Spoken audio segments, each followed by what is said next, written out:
Hi, I'm Amy with HBS, and I lead our Microsoft License and Alliance team. I'm speaking to you today because there are several changes that are taking place within the Microsoft Cloud licensing landscape, particularly around price increases. So if you haven't spoken to your partner about them yet, you might want to do so.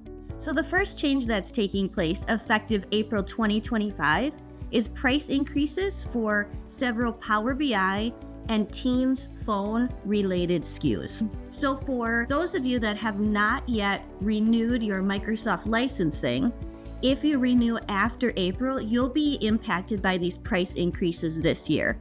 If you've already renewed, then this is something that you should be budgeting for because you'll be impacted next year.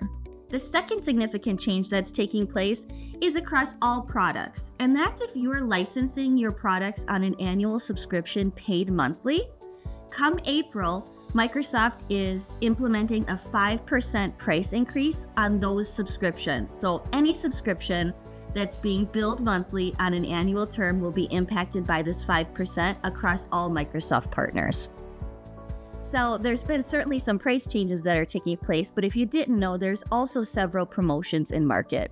So if you're interested in exploring Business Premium, Microsoft 365 E3, E5, even Copilot, or if you're a Dynamics GP customer that's interested in moving into a cloud ERP like Business Central, Microsoft's got some great promotions in market that you should also talk to your partner about.